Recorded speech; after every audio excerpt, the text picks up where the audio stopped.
concern for the national icon of Brazil, but he'll be watching from his hospital bed and he'll be hoping to see Brazil make their way through into the last eight for a date on Friday afternoon against Croatia, who knocked out Japan, albeit on a penalty shootout, 3-1 in that shootout after it finished 1-1 after extra time. So we're underway. You're listening to BBC Radio 5 Live. You can also find us on the BBC Sounds app as well, if you haven't done so already, which no doubt will have been heavily plugged throughout this tournament so far as they look for an early ball through to try and get Richarlison away, but it was sent out to this near side for Kim Jin-soo, the left back for South Korea, all in red, playing from right to left as we look.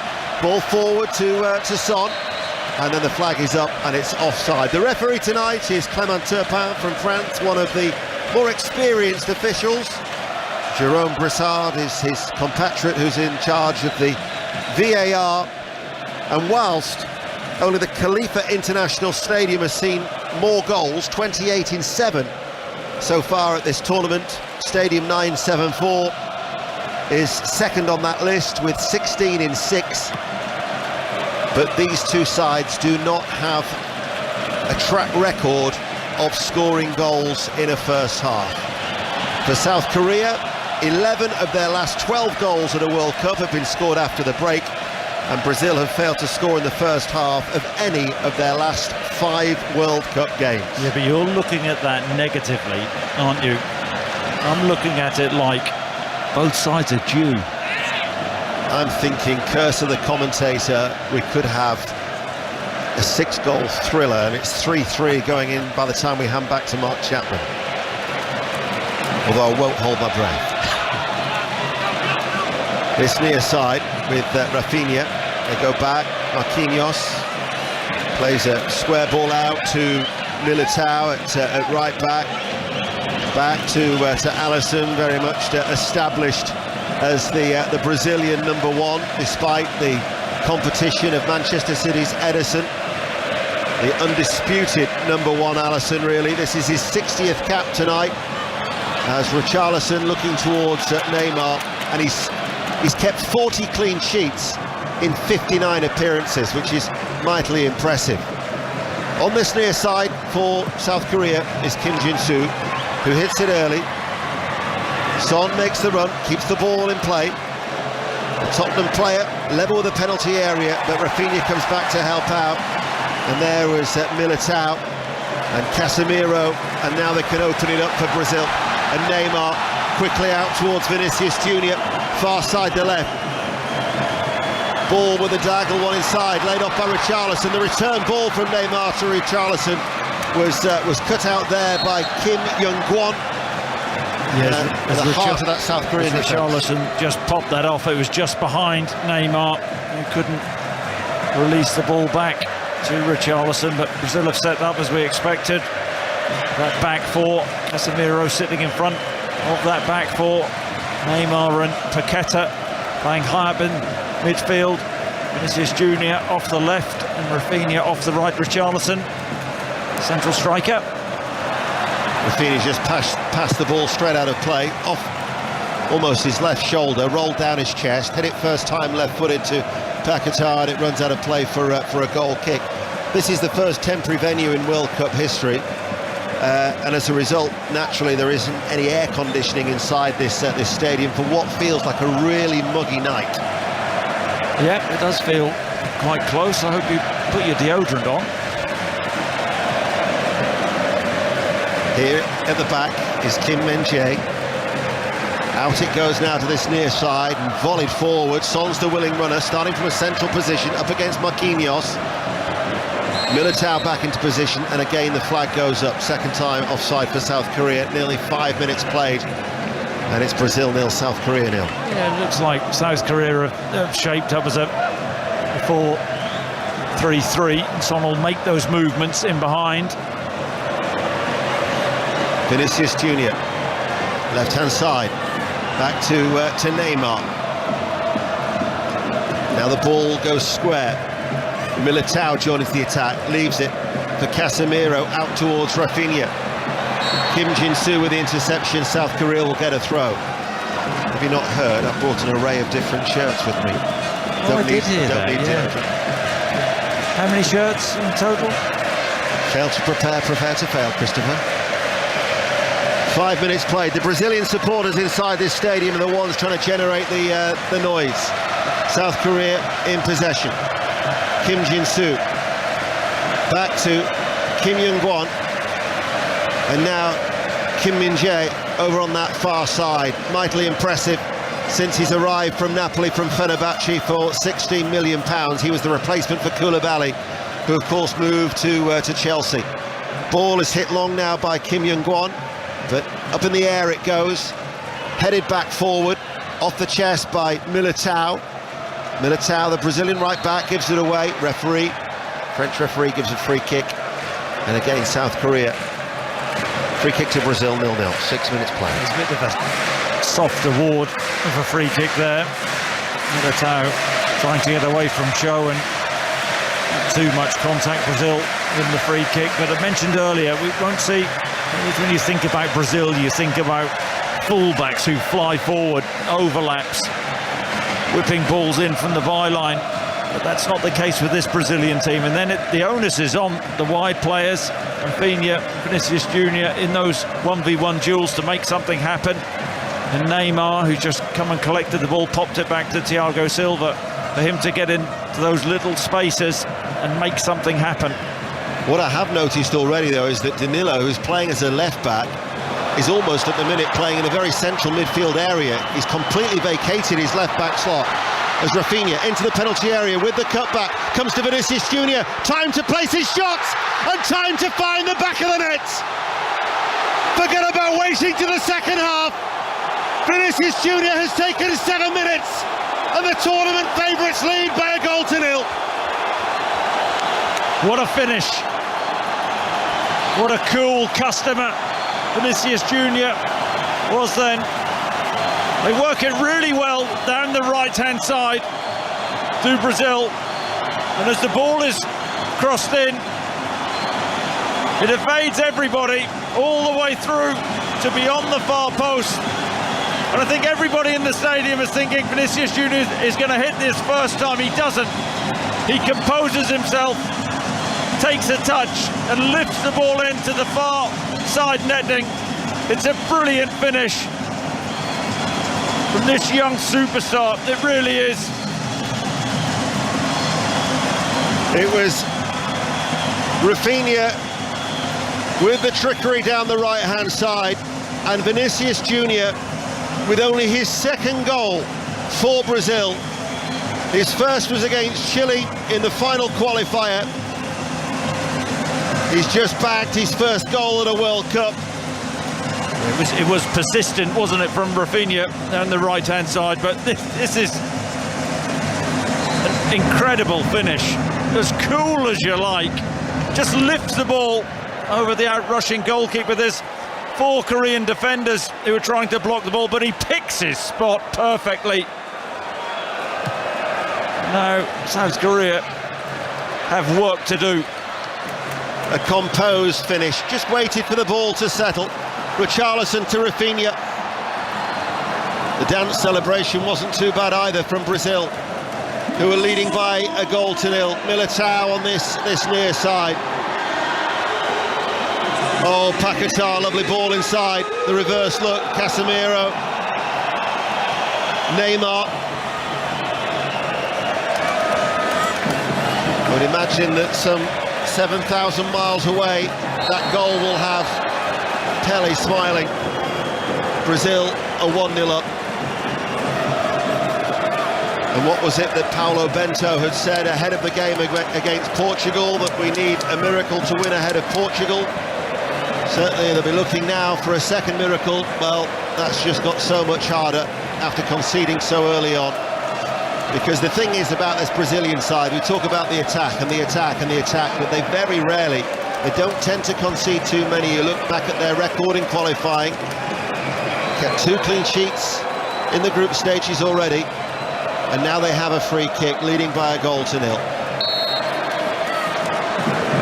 Neymar rolls it, Paquetá with a little layoff, Son clears for South Korea.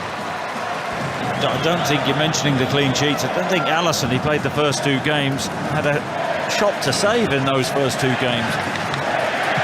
2-0 against Serbia, 1-0 against Switzerland. Kim Min-jae heads it away. Neymar picks it up on that far side. Neymar looking to try and jink his way in. Danilo's playing as a midfielder more than anything else. He's certainly not at left back. Every time he oh, that's a penalty. That's a penalty. That was a rash challenge. And no hesitation from the French referee, Clément Turpin. Richarlison brought down. He was just too quick, just too sharp. Yeah, looked like a clumsy challenge.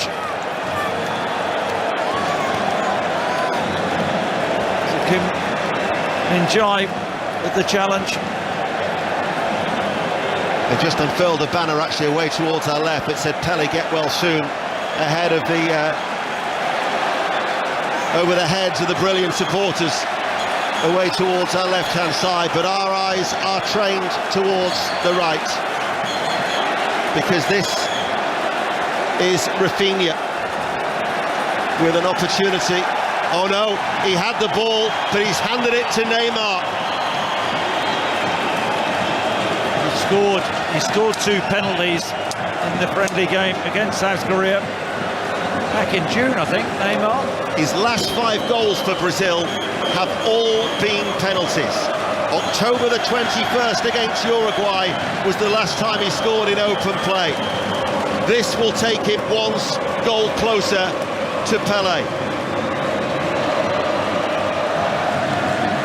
We've seen Messi, we've seen Mbappe. Another of the world's superstars waits to get in on the act, as Kim Sun-kyu waits on his goal line in his lavender goalkeeping outfit. Brazil lead already by a 1-0. We've been playing for 12 minutes. 6 goals in 11 appearances in his World Cup career so far. The keeper is standing so far to his right. He goes back to the centre, stuttering run up, and Neymar rolls it in. Neymar's first goal of this World Cup. He joins the scoring charts, and Brazil increase their lead. It's Brazil 2, South Korea 0. Yep, the Korean goalkeeper, the Brazilian players away dancing in the corner, trying to put Neymar off. Neymar wasn't having any of it. Really slow, composed run up, watching the goalkeeper all the way, and then he just rolls the ball into the corner to the keeper's left-hand side. For Brazil, this is the Brazil first team, not like the team which was set up against Cameroon, but this is the perfect start and the perfect penalty from Neymar. They've got their main man back, Brazil. He just rolled it in right-footed. The keeper stayed quite central, just dropping to his knees in frustration. Well, he just sees him go to his right, doesn't he? He just stalls a little bit, that final step. Keeper goes to his right. We know where the ball went. And Neymar now moves to within 1 of Pele. His 76th goal in his 123rd appearance. Pele's record was 77 goals in 92. Another goal, he would equal Pele. He would also move into the top 10 as far as the goal-scoring charts in men's international football is concerned as well. But if you think Croatia had to do it the hard way, forced to go through extra time and then a penalty shootout, Brazil look already well set for a place in the last 8, leading 2-0. Challenge on Cho, the forward, quickly back to his feet. Now with Kim Jin-soo, ball played forward by Sung Woo-young, out towards the far side. Kim Moon-hwan joins the attack. and the ball is played forward ahead of him. And it's the Brazilian supporters who are waving their flags and standing up behind the goal where South Korea are attacking. It's a long way back already, as we've only been playing for a quarter of an hour, Chris Sutton. Yeah, well, they know what they have to do now. That game plan of sitting back, being difficult to beat, difficult to play through. I mean, at 1-0, you think, well, they may stick with it, understandably so, but when Neymar tucks the second one in, they've just got to go for broke, haven't they? We're barely 15 minutes into this game. It's looking like a tall order, South Korea.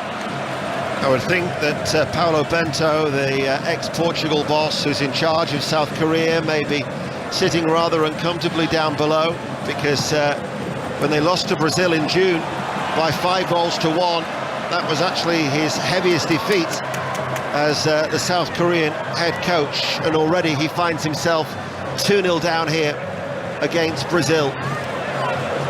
So, coming forward now is Sung Woo-young, out to this near side. Wolverhampton Wanderers, Hwang Hee-chan. Ball played forward, comes back towards Hwang, is going to shoot from distance! Not a bad effort either. Good 30 yards out from goal, and tipped over well by Alisson, flying away to his left. Brazil lead 2-0. What a brilliant effort this is from Hwang. Drops his shoulder. Rafinha closes him down, and it is all of 30 yards. That's dipping into the top corner. Brilliant hand by Alisson. From the corner kick on the right-hand side, Hwang In-beom lets one fly as well, but lacks the accuracy of Hwang on this occasion, and it's over the top. Couldn't quite find his range.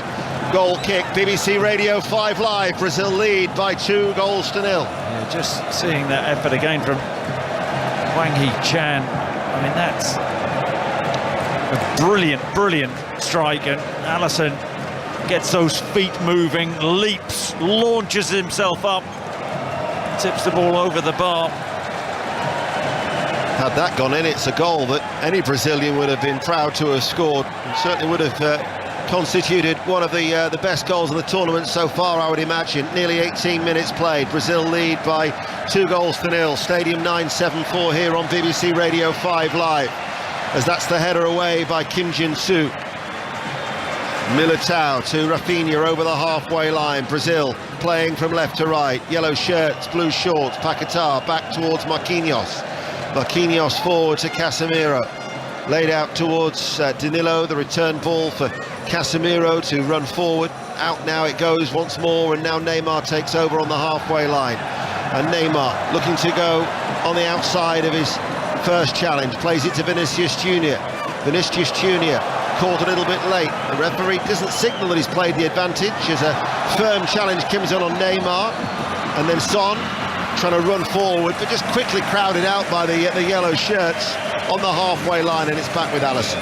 Yeah, and it's steely, those Brazilian defenders. That back four stays intact. And they pop the ball out wide and inside to Neymar. Paquetá with the real ball players, and let them do their thing. Now it's with Thiago Silva. Danilo again is ahead of him. Here he is, over the halfway line, inside to Casemiro. Quickly releases the ball to Neymar. Triangular passing patterns from Brazil, and now with Marquinhos. Over the halfway line, he accelerates, and waiting is Paquetá. Played 2 feet behind him, away to his left. Goes out of play for a throw. Tomorrow it's the final set of matches in the last 16. Morocco-Spain from 3 o'clock. Vicky Sparks and Pat Nevin. Portugal-Switzerland from 7 o'clock. Alistair Bruce Ball and Rob Green. And then on Wednesday, the first day, without any football whatsoever on BBC Radio 5 Live, after 17 days of consecutive action. But don't forget, in the morning, Rick Edwards out here live in Doha. 6 o'clock, 5 Live breakfast. Rick and Rachel every morning on BBC Radio 5 Live. South Korea trail by 2-0. Ball just lifted forward by Neymar. Vinicius Junior, challenge comes in, runs away. Casemiro will try and get there first. That was well played by South Korea, and it out goes to the right-hand side. And they've got an opportunity here to run forward with joining the attack now on this near side the left. There's a man over in Hwang In-beom, but they've lost the ball. That was Hwang. And then at the back is Kim Young-kwon. South Korea, all in red, have it once more, and it's Kim Moon-hwan who plays the ball out towards the far side. And the right back now will run forward level with the penalty area. Quite versatile, he's started all 3 games as Kim Moon-hwan. South Korea seeing a lot of the ball now, but they're trailing by 2 goals to 0. Kim Young-kwon out to this near side for Hwang. Ahead of him is Kim Jin-soo, the left back, but he's overrun it, and it's a goal kick. Brazil still lead by 2-0. Yeah, Kim Jin-soo just down that left-hand side, trying to get the better of Militao, but he's comfortable out in that right-back position, but preferred position, centre-half, of course, but there's a good job there for Brazil. The issue that South Korea have to throw bodies forward, try and get back into this game, but you just feel they are going to be so vulnerable to Brazil when they do win the ball back. Behind that goal of Alisson, it's resembling a Brazilian mosh pit, with the Brazilian supporters all jumping up and down. I hope that they've got their deodorant on, Chris. 22 minutes played. Here is Casemiro, able to turn, diagonal ball, Paquetá runs through his legs, runs through to Rafinha, on this near side the right, over the halfway line. South Korea have got 7 red shirts behind the ball. Paquetá now to the right back, Militao. He doesn't venture forward. Danilo's inverted from his left back role, but Militao essentially stays quite square, you know, to the centre backs. You don't really see Danilo get on beyond Vinicius Junior. Try and get little overloads in the centre of the park. Casemiro, as we've seen over the years, just plonks himself in front of that back 4, breaking the play up, getting the screens on. Cho lays it off to Hwang. Cho will tussle with the ball, the back heel didn't quite come off. Militao there, and then just lifted up and teed it away by himself by Casemiro. Played back forward then by Sun Woo-young. And then on the halfway line, left-footed Kim Young-kwon lifts it, and that was an acrobatic fall from Paquetá, but he gets a free kick for Brazil. We're midway through the first half on BBC Radio 5 Live. BBC highlights tonight, BBC One. You'll be able to see the goals yourself of this game, and 10:40 on BBC One tonight. Your earlier stat, you know, about the lack of goals. Got a bit of egg on your face there, haven't you? Well, you must be used to that with your predictions that never seem to come right. That's not strictly true, is it? But I did post on social media that there wouldn't be many goals. Well, they have a history of not scoring in the first half, and then I said, cue deluge of goals in the first half. As a raking ball from Militao to Vinicius Junior, who slips but still keeps the ball in play down by the corner flag on that left-hand side.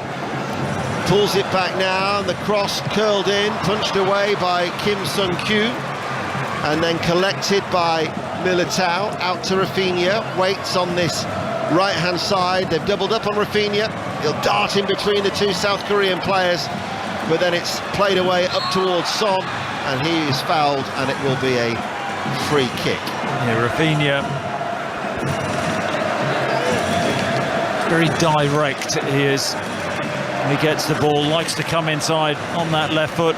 Anthony, of course, getting his opportunity against Cameroon. He's a box of tricks, but playing second fiddle to Rafinha. This is Lee Jae-sung, back now with the midfielder Hwang In-beom. Near side is Hwang, playing on this left-hand side. Forward ahead of him is Kim Jin-soo.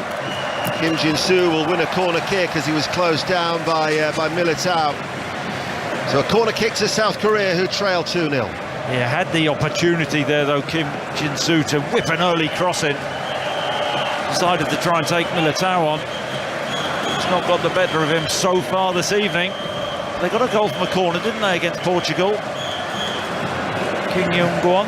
Yeah, in the 2-1 victory in dramatic fashion that it was. There's a corner kick that Son will take. Son in towards the near post, headed out by Richarlison for Brazil. In fact, the nature of that goal for South Korea is a long-range effort from Hwang is scooped up by Alisson. They actually qualified on goals scored with the nature of that 2-1 victory, the first team to do so since Paraguay, when in fact South Korea were one of the co-hosts back 20 years ago. 25 minutes played, Brazil lead 2-0, forward ball, a couple of bounces through towards the goalkeeper, Kim Sung-kyu. South Korea looking for a way back into the game. 2 goals adrift. Far side the right, midway through the Brazil half. Played now back to Kim Min-jae, gave away the penalty. This is Kim Young-gwon, brings it forward over the halfway line. Paquetá approaches him, ball given away then by Kim Jin-soo, and all of a sudden now they look vulnerable. And this is Neymar, Vinicius Junior streaking away to his left. Neymar will go it alone. Neymar on a diagonal trajectory, running into the inside right channel of the penalty area. It was taken off his toes, and he will win a corner kick for Brazil. And they've taken it quickly, taken it short on the right-hand side. Back towards Neymar. Goes central now to find Casemiro. Back now to Thiago Silva. Militao. Paquetá. Paquetá once more. Danilo. Marquinhos has stayed forward at the moment. Ball given away by Vinicius Junior, but there isn't really the outlet to try and vacate the gap that has been left by Danilo. And now it's with Hwang In-beom, who will pass the ball forward towards that far side, the right. And they've got Lee Jae-sung going ahead of them, but that was a loose ball by Hwang In-beom, and he's given it away straight towards Rafinha. Simply their ball retention has to be better. That's going to be an uncontested drop ball. No, it isn't. The referee got in the way, but Neymar was able still to keep the ball, turn, and now find Vinicius Junior, who's attacking. Left-hand side, and will win a corner off the legs of Kim Moon-hwan. Yeah, clever from Neymar, the way he evaded the referee. He thought about nutmegging him and then turned away from Cho, pops the ball out left. He just seems really comfortable at this moment in time for Brazil. 2-0 up, strutting their stuff. Corner kick, far side the left. That's the familiar voice of Chris Sutton on BBC Radio 5 Live. Neymar to take the corner kick, far side the left. South Korea have every red shirt back in and around their own penalty area. In it comes now, and it's headed away by Kim Min-jae. Comes out then towards Rafinha. Plays it back out to Vinicius Junior. Scoops over the cross. Headed away once more by the Napoli defender. And now Brazil attack on this near side the right with Paquetá, down by the corner flag. Paquetá, the West Ham player, rolls it back. Casemiro. He's got time to deliver the ball forward, floated into the penalty area. Leaping header away by Kim Young-gwon. 3 headers there from Richarlison. Manages to get it to Marquinhos. Oh, what a goal this could be! It's sensational! That is a sensational third goal! And it was finished off by Richarlison as Brazil lead by 3-0. The interchange was so slick, and the finish into the left corner was just brilliant. But the build-up play, you're purring after watching that. Brazil 3, South Korea 0. Well, this is Brazil at their very, very best. What a brilliant goal from Richarlison, a hat-trick of headers, wasn't it? Won the tussle, popped it off, and then quick combination play. This is what I think we expected to see earlier on in the competition, but their tails are up. And Richarlison, what on earth is that? Don't know, over with Chite. He's too old to move like that, isn't he? Well, at 61 years of age, I wouldn't necessarily say it was dad dancing, but Richarlison came across and actually performed a little bit of a dance routine with the substitutes, and there was even a bit of a wag of the shoulders there from Chite, the coach. But it was Marquinhos and the ball that was played forward towards Richarlison. But yeah, I mean, as you say, a hat-trick of headers. He was like a performing seal. A performing seal.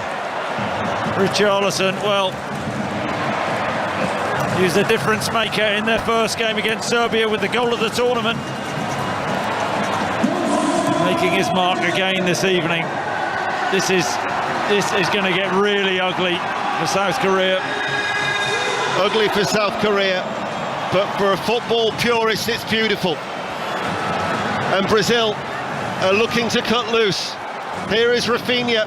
Rafinha shoots, left-footed, couldn't keep it down from 25 yards out, fractionally left of centre. That is a goal that you will enjoy watching time and time again.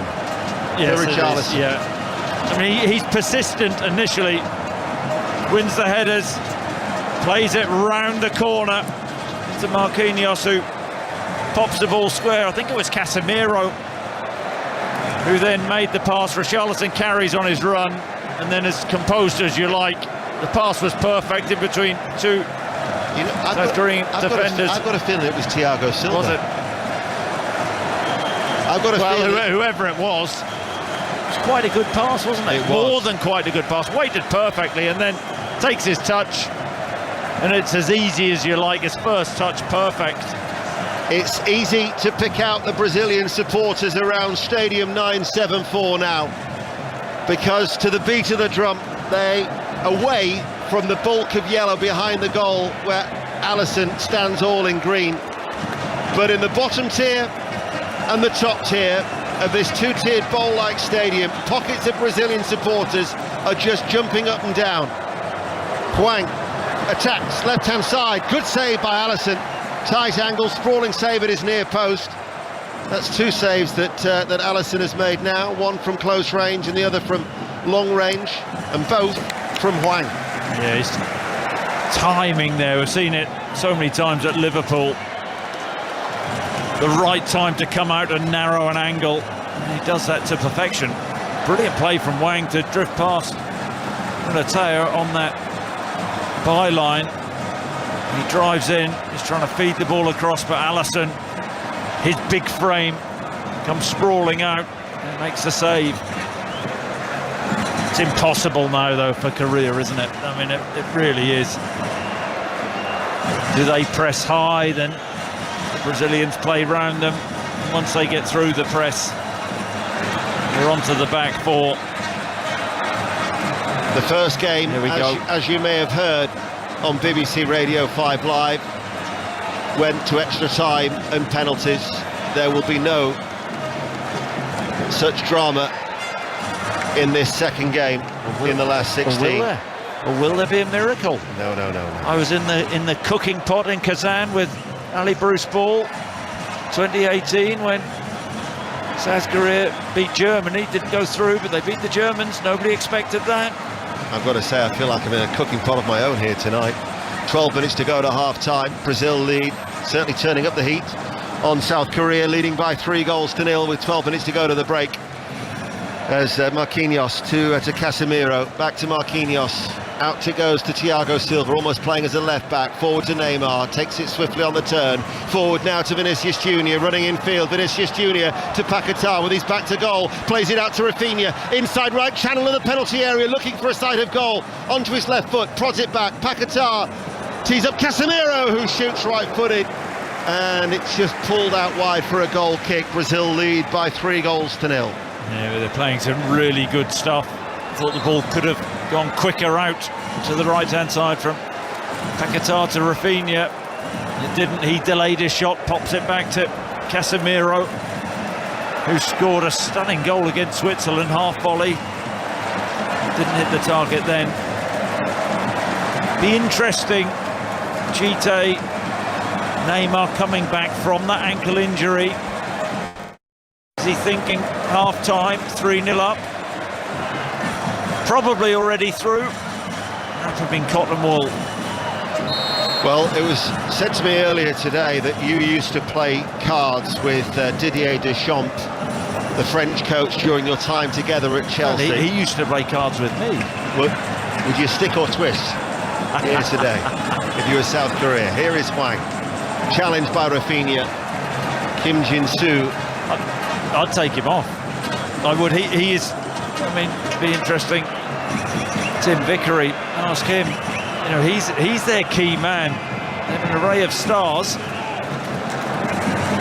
He's their talisman, the one everybody looks up to in the team. The difference maker, made the difference in the first game when it was really quite tight, drop of the shoulder on the edge of the box, let the ball run across his body, popped it out wide, cross comes in, Richarlison puts them ahead. Did you send Didier a text today to wish him congratulations for reaching the last 8? No, I'll do that tomorrow, do that in the morning. Under 10 minutes to go to half-time, and Brazil lead 3-0 against South Korea. Qatar, lovely forward, and it's Richarlison now over the halfway line. 2 to his left, one of them is Neymar, the other is Vinicius Junior, who now enters the penalty area on the left-hand side. Vinicius Junior lifts the ball forward, and it's finished off by Qatar, and Brazil are running away with this. The break was electrifying, and Qatar with the 4th goal, getting in on the act. Brazil 4, South Korea 0. South Korea simply have no answer. Oh, it's game over. It's not a contest. The Brazil players in a huddle, dancing up and down. Devastating. This is Brazil saying to the rest of the teams in the tournament, you've noticed us now. We're here. We're the favourites, and this is why. Neymar pops the ball out to the left-hand side. Vinicius Junior scoops the ball over a couple of Korean defenders, and Qatar right-footed cushion volley back across the goalkeeper. Really composed. It's all about the connection, and just punches the ball into the far corner. Chite celebrates once again.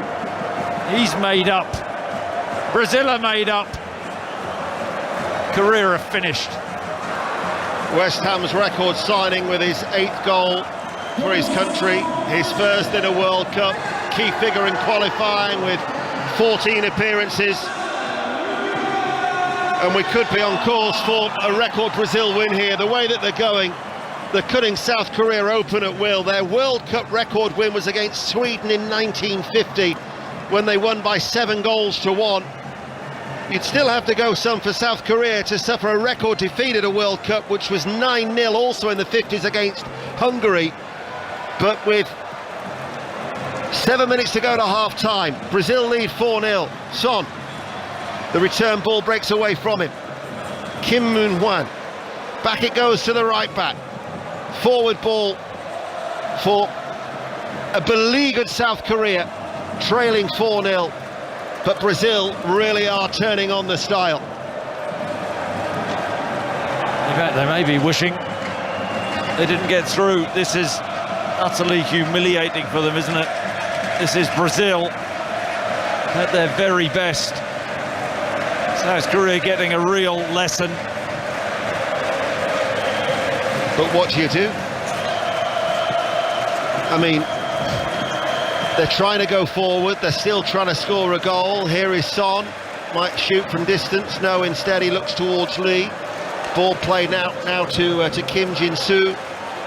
And on this near side, it's Wang Him-bom. He's going to have a dig from distance. No, it's not. It's up towards Hwang. Takes on into the penalty area, goes down the French referee after running into the back of Marquinhos. It is Clement Turpin who just tells the South Korea player, Hwang, get back to his feet. In fact, he ran into the back of Militao. He's better than that. I knew that was coming. He's better than that, Hwang is. He's actually looked quite sharp this evening, hasn't he? Yeah, Hwang. he's had their best 2 efforts. Pushes the ball past Militao and pushes it too far. Knows he's not going to get it, so runs into Militao. Swept away by Alisson. Richarlison beaten in the air by Kim Young-gwon. Out towards the far side.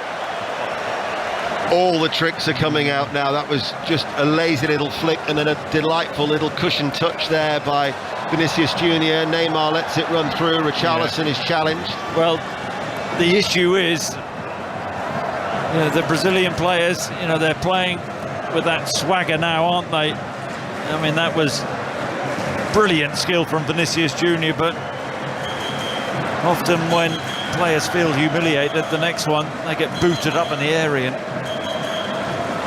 The style, the flair, the goals, the panache, you name it, Brazil are delivering it. 5 minutes to go to half-time on BBC Radio 5 Live. I remember being in Belo Horizonte for what was a really dark day in Brazilian football when they were humiliated in 2014, trounced by Germany. Record defeat.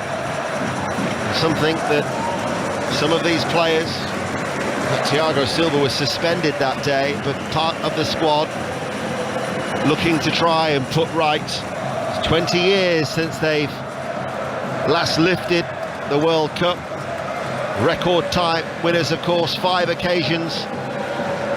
And the favourites for this year's edition here in Qatar, and certainly illustrating why on the evidence of the 41 minutes that we've witnessed so far. Favourites for you? On what I've seen so far, yes. Not the holders, France, no? I think not impressed with England? England, I said to you yesterday, I said to you even before England played Senegal, that I was optimistic about England, and that optimism remains. That was, here is Rafinha. As Son is the player who has gone down, so the referee will stop play. Taking a blow to the head there, just taking his mask off. Got to, of course, be careful with after that fractured eye socket. Hence the reason why he's sporting the black mask, the Tottenham player. Well, there was major concern he wasn't going to make the South Korean squad because of that injury. South Korea's most experienced and most important player, 30 years of age, but not able to find a goal so far in this competition for South Korea, who are trailing by 4-0 as we approach half-time on BBC Radio 5 Live. Through the BBC Sounds app, if you've missed any of the goals, 7 minutes Vinicius Junior, 13 minutes for Neymar, Richarlison just before the half hour on 29, Luis Paquetá 36. I think there might have been a ho-ho-ho from Richarlison's goal from Chris Sutton just before the half hour. If you want to hear the jolly Chris Sutton on BBC Sounds, you can do that. You might even be able to. We're approaching Christmas time. It is allowed. 2 minutes to go to half-time, but it does have that rewind facility as 4-0 for Brazil. A South Korea attack on the right-hand side, dug out by Kim Moon-hwan into the penalty area, headed out by Militao, picked up by Richarlison to Rafinha midway through his own half, and he decides to run forward. There's a little step over. He's gone down holding his face as the challenge coming in from Sung Woo-young, and that will result in a yellow card, and even, not that it's going to happen, but it's his second yellow of the tournament. So Sung Woo-young, the midfielder, is booked. He would miss the next match. Not that they're going to be going through. They'd have to pull off a dramatic 4-0 comeback, similar to what Newcastle did against Arsenal under Alan Pardew back in the day. What's the biggest World Cup comeback? I mean, this is what you're paid to do, isn't it? It is, and I will endeavour to give you that answer if you want.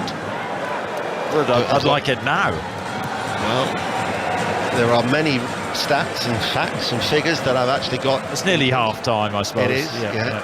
I'm going to phone a friend, if I've got a friend to phone.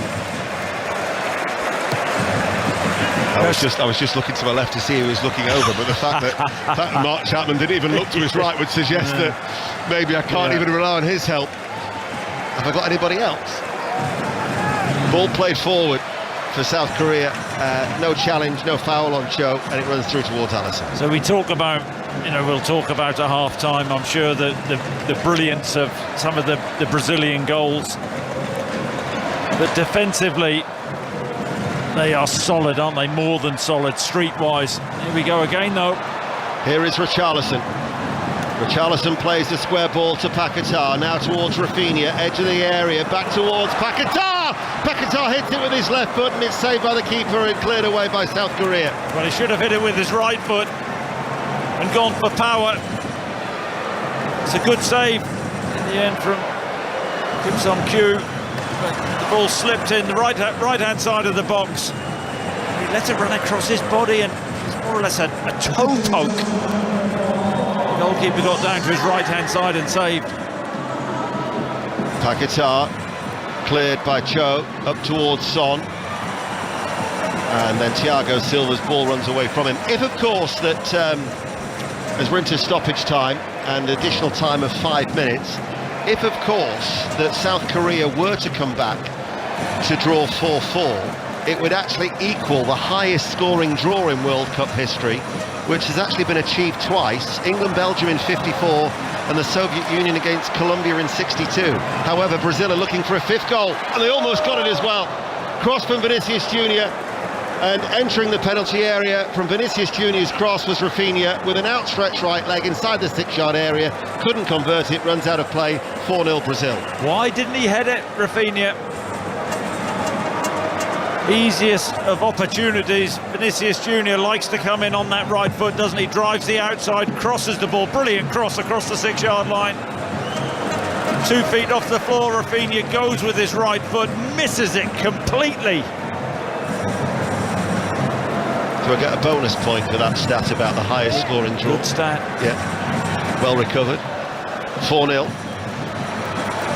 Marquinhos.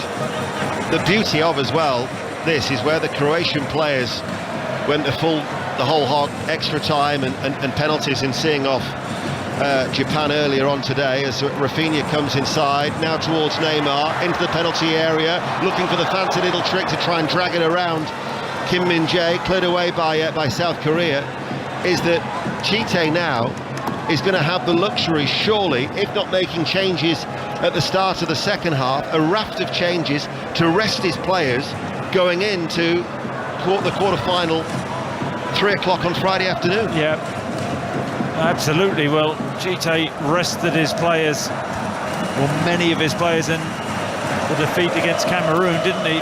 He has that option again. As I say, if I was him, I'd be wrapping Neymar in cotton wool. He'll want him to have a few minutes of game time. This is Rafinha. Ball play forward, Paquetá chips it now towards Richarlison. Look at the space for Richarlison. Right-hand side, racing into the penalty area, and Richarlison, saved by the keeper's legs, comes out to Neymar on the follow-up. Couldn't keep it down, ballooned away from him, out for a goal kick, so close to a 5th in stoppage time. Well, this should be 8. Brazil have been wasteful. The Korea trying to get themselves back into the game. I mean, is it the definition of madness? They are just throwing bodies forward, leaving big gaps. Richarlison drove from inside his own half, straight through on goal. Should have slotted it in the far corner. Good save from the keeper again, though. South Korea are attacking. On the overlap on the right-hand side is Kim Moon-hwan. It'll be kept alive on this near side by Hwang on the left of the penalty area. Plays it back. Kim Jin-soo with the cross towards the far post. Good header out by Danilo. Kim Moon-hwan collects it for South Korea, far side. Still, to their credit, they're having a go, despite trailing by 4-0. Here is Son, quickly challenged. But as a result of that, and they are pushing the fullbacks forward, they leave themselves open to the counter-attack. Now, as the Times reported in 2019, I think it had my age as 44, so clearly too young to remember 1966, and unlike a certain John Murray, But the largest winning comeback in a World Cup game, Eusebio inspired Portugal from 3-0 down against North Korea in their quarter-final game at Goodison Park to win 5-3. So for South Korea to turn it around, not that you're going to give them much hope, I'm sure, Chris, that is the task that awaits them. It was Eusebio top scorer that World Cup as well. Eusebio scored 9 goals in 66. I think you'll find. I feel like on Who Wants to Be a Millionaire. Are you Chris Tarrant or Chris Sutton? Anyway, this is Mark Chapman. The half-time whistle has sounded, and I'm sure that Chris is going to be asked lots of questions because Brazil have been stupendous. 4-0. But of course, Ian, that comeback from Portugal against North Korea equalled another comeback of a similar magnitude at an earlier tournament, didn't it? I've just done the 45 minutes, right? This is your 15 minutes of glory. The two of you, I'll let you have your own fun. I'm having a breather. Okay. Listen, I hear that there's a lot of strikes back home. I'm now going on a strike here. Austria in 1954 came back against Switzerland in that World Cup. They were 3-0 down. And of course, Ian, they went on to win memorably 7-5. If I can't remember 66, I've got no chance of remembering before that. Right. Just before you rest for this half, what was your favourite goal out of those four? The Richarlison one. The fact I said he was like a performing seal, the hat-trick of headers, playing keepy up. I'd like to see it again. I'm sure Marquinhos squared. I think it was Thiago Silva's forward ball. It was Thiago Silva, yeah. The two central defenders creating a goal for Richarlison. Just brilliant. He's done that before. The juggling the ball with his head. He did it for Everton against Manchester United last season. Towards the end of last season, he did that as well. Which is your favourite goal? Yeah, I'd say Richarlison as well. I mean, it was just a lovely moment, wasn't it? You know, it's okay showboating it. Well, it wasn't actually showboating, was it? He was, trying to win the ball, a couple of extra headers. But it was just that awareness then to play the ball quickly round the corner. And I didn't actually realise it was Thiago Silva, but it was Marquinhos who he played the ball round the corner to, who slotted it across to Thiago Silva, his centre-half partner, and it was They all went and celebrated with Thiago Silva as opposed to with Richarlison.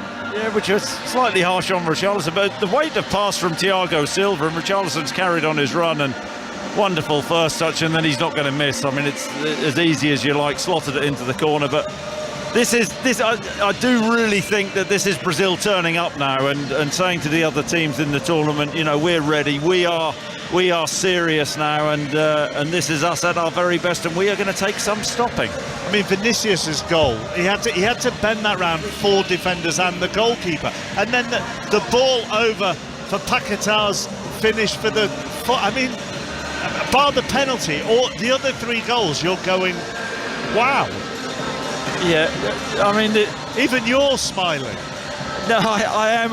Just how calm was Vinicius Junior when the ball comes across? I'm telling you, most people would think, I'm going to go first time with this, maybe try and hit it into the far corner. He slowed himself down. He knew exactly what he wanted to do, took a touch, took his time, and then just lifted the ball over the keeper. He was aware the keeper was going to come flying out, but there were 3 or 4 defenders there as well, and just clipped the ball beautifully into the far corner. The penalty from Neymar was pretty cool as well.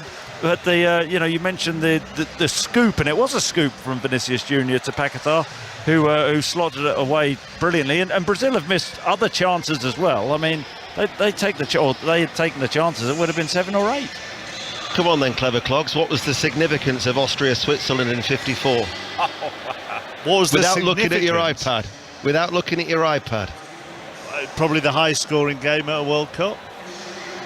Most goals in a match. But is that the same thing? Is that not the same thing? It is.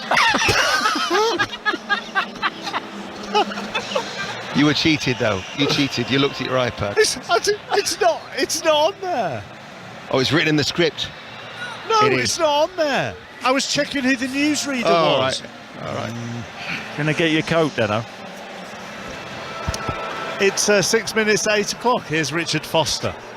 Take the World Cup with you. Qatar 2022. On BBC Sounds, this is BBC Radio 5 Live. Thanks, Mark. Good evening. The RMT says a series of Christmas rail strikes will go ahead, and there'll be another walkout between the 24th and 27th of December. The industrial action's part of a dispute over pay, jobs and conditions. The head of the union is Mick Lynch.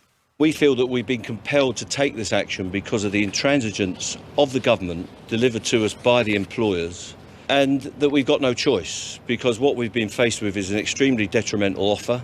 It's very poor in relation to the pay elements, and our members simply aren't in a position of the feedback that we've had to accept the changes that the companies have put on the table. Ministers and rail companies have yet to make any official comment on the new walkout. 8 children in the UK are now known to have died from an invasive Strep A bacterial infection.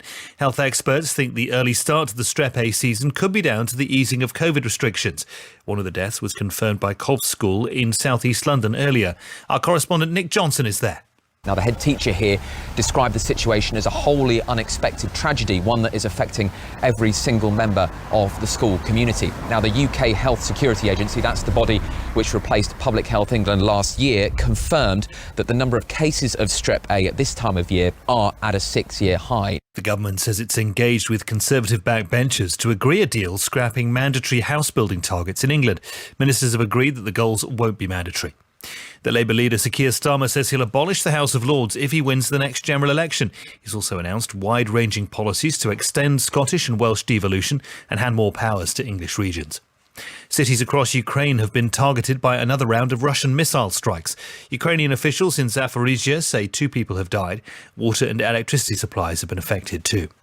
And temperatures could drop as low as -6 degrees Celsius later this week. The Met Office has issued a severe cold weather warning. People are being urged to use their heating and look out for vulnerable people. The World Cup on BBC Sounds. With coverage of every single game on 5 Live. Oh, what an amazing goal! Kylian Mbappe! Expert analysis and debate with some of the biggest names in football on the World Cup Daily Podcast. What Gareth Southgate wants is that they can perform under the most intense pressure they will ever experience. And a bit of fun in Match of the Day Top 10 with Gary Lineker. Micah Richards is back along with Alan Shearer and myself for the biggest international football tournament on the planet. Take the World Cup with you. Listen on BBC Sounds. BBC 5 Live. The FIFA World Cup, Qatar 2022 with Mark Chapman. Here at Stadium 974, Brazil 4, South Korea 0 at half-time. The winners will take on Croatia in the last 8. They beat Japan earlier 3-1 on penalties. Earlier this afternoon, England pulled off one of their greatest victories with a 74-run win over Pakistan in the first test in Rawalpindi. There were 4 wickets apiece for Ollie Robinson and Jimmy Anderson. All the reaction to it from 9:30 tonight with the Test Match special team. And also, one of the big stories of the day, Warren Gatland is back in charge of the Wales Rugby Union team. He'll take charge of next year's Six Nations and the World Cup. Wayne Pivac left his role today after a poor run of form, which included just 3 wins in 12 matches. We can talk to the former Welsh international Tom Shanklin. I suppose you're not surprised that Pivac has gone, because that has been rumoured for a while. Are you surprised at Gatland returning, Tom? Do you know what? I was a little bit. There's no doubt that change had to be made with Wayne Pivac leaving. But I thought what Warren Gatland did for 12 years as Welsh coach, the Grand Slams, the titles, the semi-final of the World Cup in 2019, I thought, he left at the perfect time for Wales, and I thought he probably took Wales as far as he could. So it does surprise me a little bit that he has come back, because the job he's got in his hands is a lot tougher than when he took it over in 2008. But for me, it's not been announced yet, but it's the backroom staff as well, which is going to be key. Yeah, being a head coach and a figurehead of Welsh international rugby is massive, but it's the coaches that he's going to have around him, which I think will be just as key. Is this a short-term appointment just to get through that Six Nations and the World Cup, and then maybe they have a reset? Yeah, maybe, but I think it was the right decision in letting Wayne Pivac go. And I just have to say, chappers, that the way that Wayne Pivac has handled himself over this last sort of week or two has been amazing. You know, he's shown dignity, he's not blamed anyone, he's took full responsibility. It wasn't to be for him, but he's a good bloke and a decent human being, and you know, I can only credit him as to the way he's handled himself. But I think it might be, we'll see how Wales do over the next Six Nations and World Cup as to Warren Gatland and whether or not he stays a lot longer.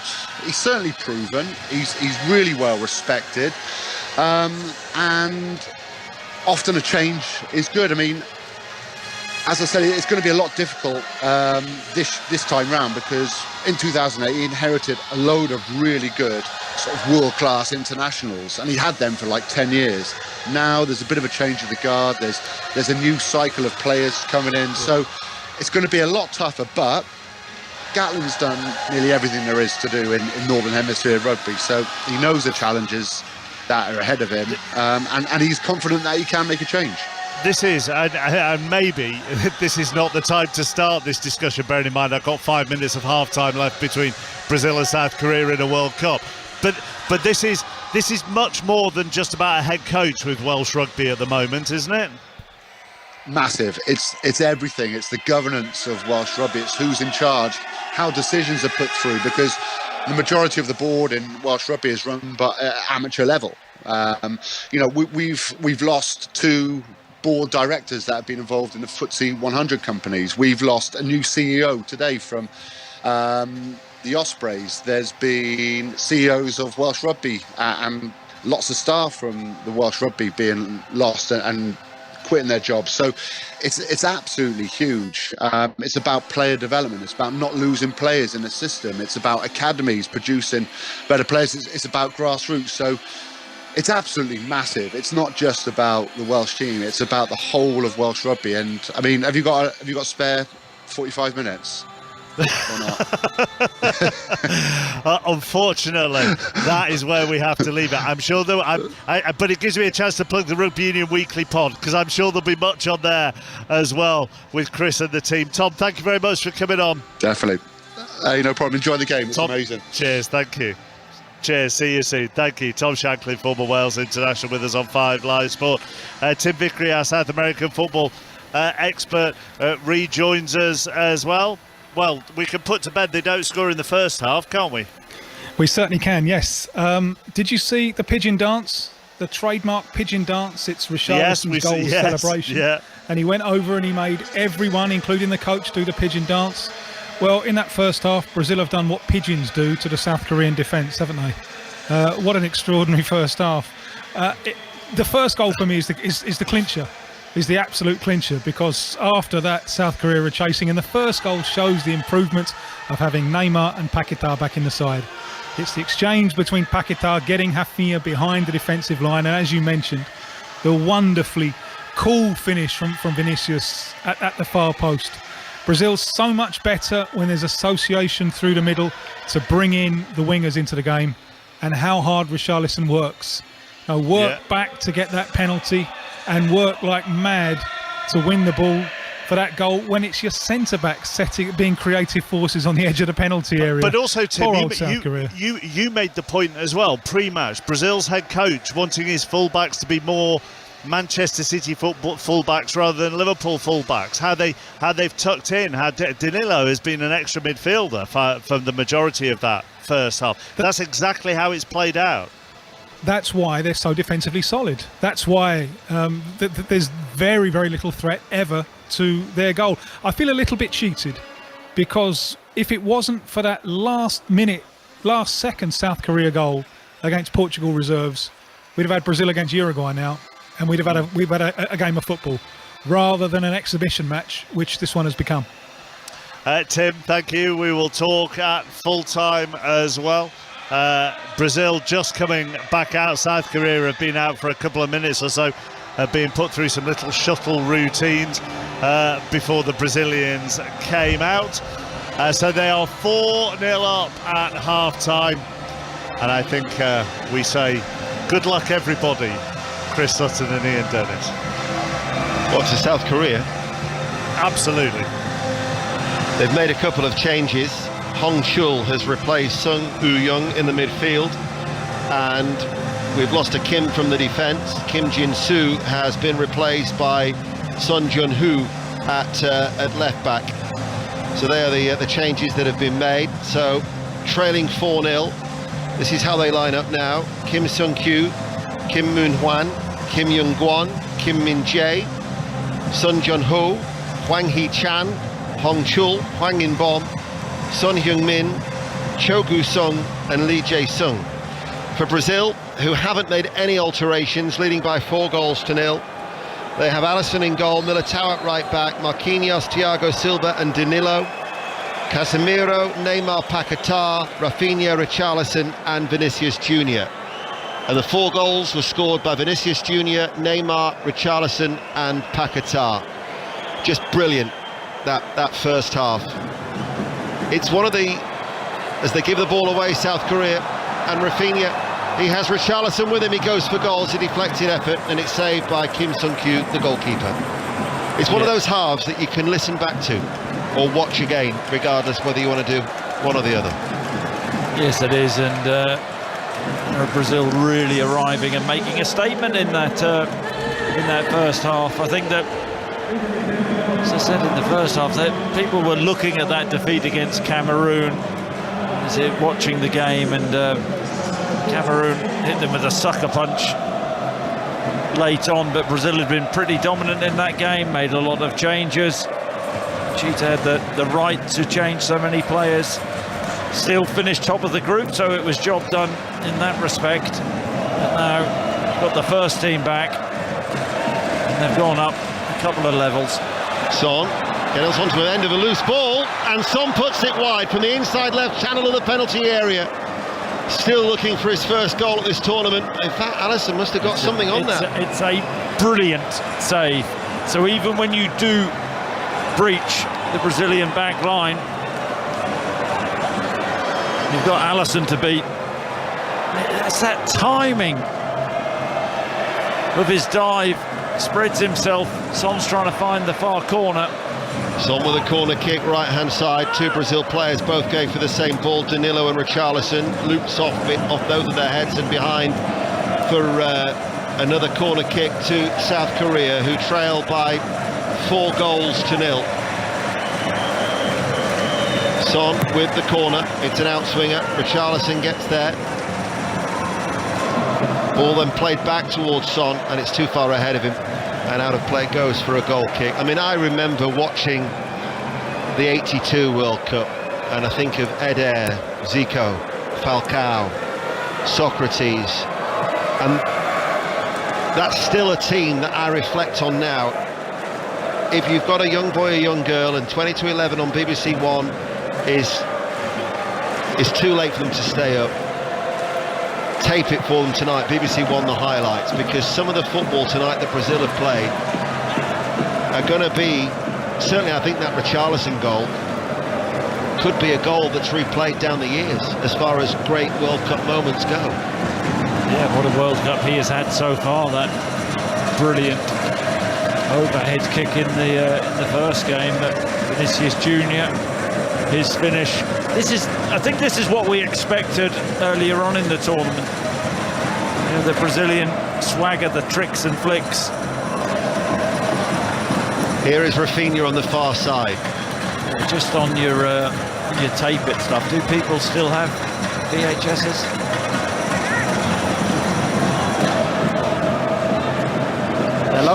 Hello, yeah. 4 minutes into the second half. Tape it, record it, it's the same thing, isn't it? Yeah. They said, I'm not into you know. I say, I'll tape it. I'll still tape it. Out he goes to the far side. Rafinha to the byline, shimmering his way towards the right side of the penalty area. Paquetá goes inside. Casemiro goes square. Now it's with Vinicius Junior.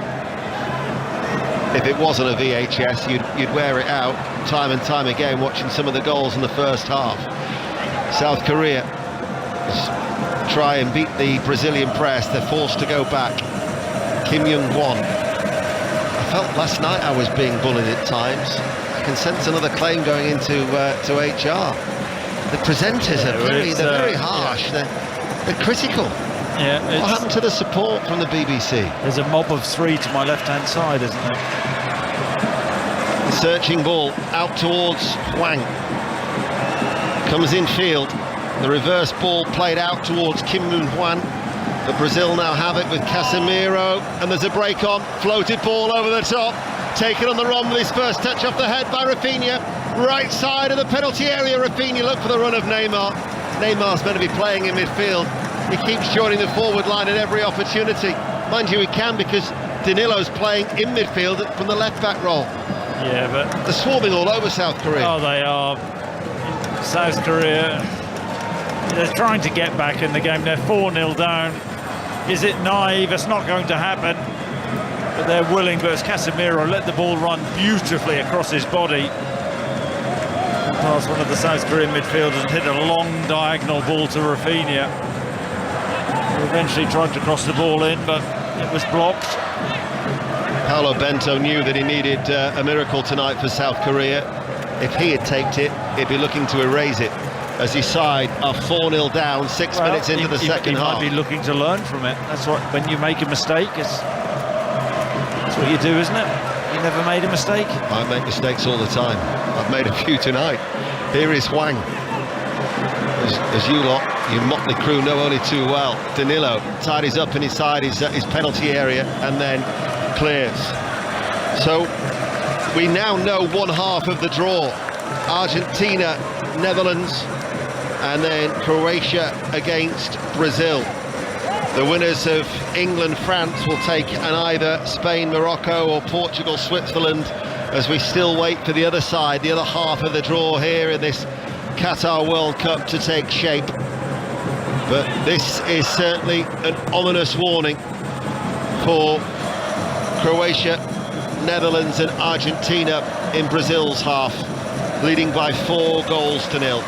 Here is Hwang In-beom in the midfield. Up it goes towards Lee Jae-sung. Out of play it goes for a goal kick to Brazil. Chris Sutton.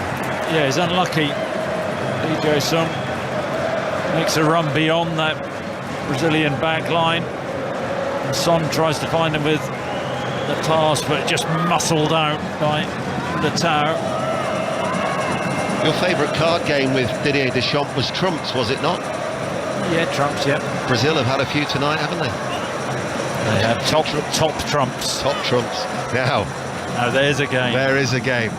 Talking of VHS recorders, I used to love a game of top trumps. 8 minutes into the second half. Brazil leads South Korea by 4-0. BBC Radio 5 Live, BBC Sounds. Tomorrow we've got Morocco, Spain, 3 o'clock. Vicky Sparks and Pat Nevin. Portugal, Switzerland at 7. Alistair Bruce Ball and Rob Green. Rick Edwards live in Doha at 6 o'clock in the morning for 5 Live breakfast. Here is Thiago Silva. Played forward by Danilo. Vinicius Junior. When does Tite, the Brazilian coach, start to make changes to rest a few legs ahead of that quarter-final on Friday afternoon against Croatia? Yeah, I think this is a really interesting one, because if anything happens to Neymar, went off injured in the Swiss game, I know he will want the minutes, and when you're 4-0 up, you can do your flicks and your tricks on the ball now. But they can't afford for Neymar to miss out if they want to go all the way. Casemiro spreads the ball out towards Rafinha. Rafinha on the right-hand side crosses the ball, headed away well by Kim Moon Hwan. Picked up though by Thiago Silva. Now it's with Casemiro, lays it off towards Marquinhos, rolls it along the ground, out towards Rafinha, far side to right, yellow shirts, blue shorts, playing from right to left, inside towards Paquetá, the return ball to Rafinha, Rafinha twisting and turning, great save by the goalkeeper, full stretch, still Brazil have it, Vinicius Junior now threatening, his shot's deflected behind for a corner, Brazil so close to a fifth, in fact no, it's a goal kick, must have come off a Brazil touch, so close to a fifth goal. This is brilliant though from Rafinha, comes inside from that right hand side on his left foot, just feeds a precise pass to Paquetá, who pops the ball back first time, shapes the shoot with his right foot, chops back onto his left foot and tries to slide the ball into the far corner. And that's a big hand from Kim Sung-hoo. The Seleção tonight tweeted on their social media, let's go together for one more start.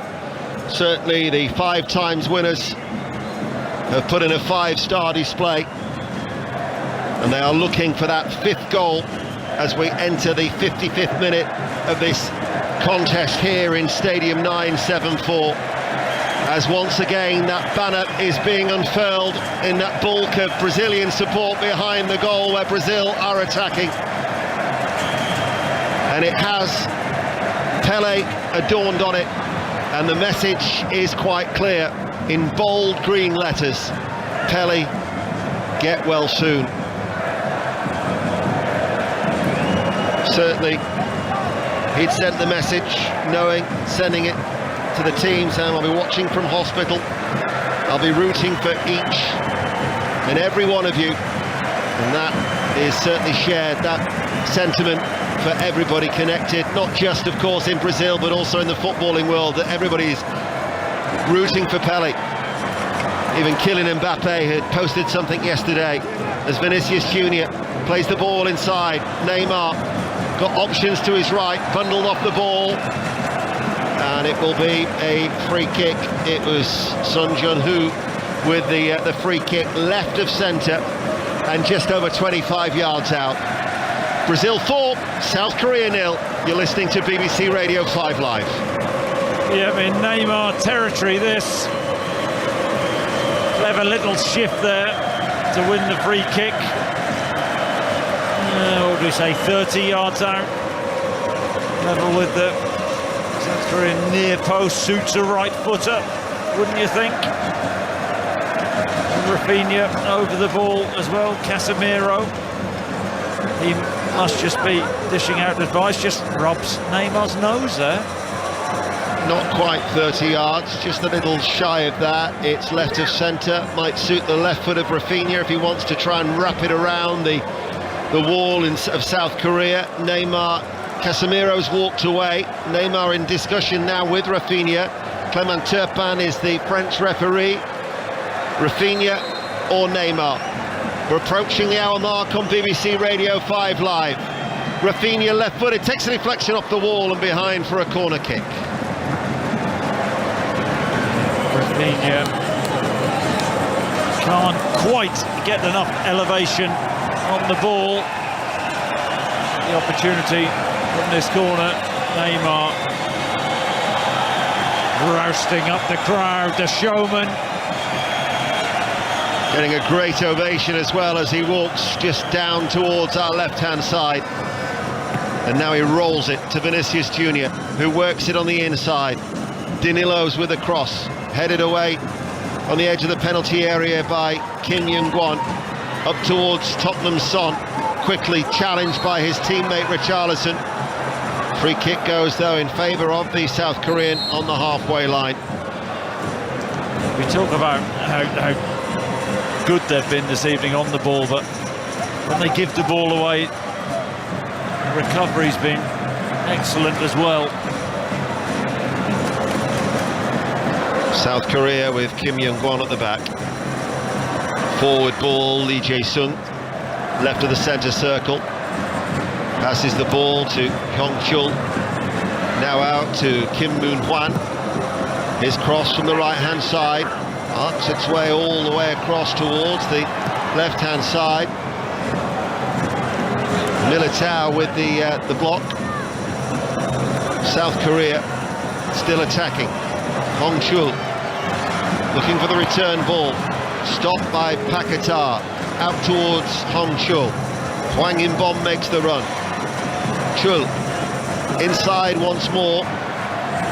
Always you felt it was going away from Lee Jae-sung. South Korea though have retained the ball, and now Son Jun-hoo, and out to that far side where Lee Jae-sung takes over, spreads play to Kim Moon-hwan.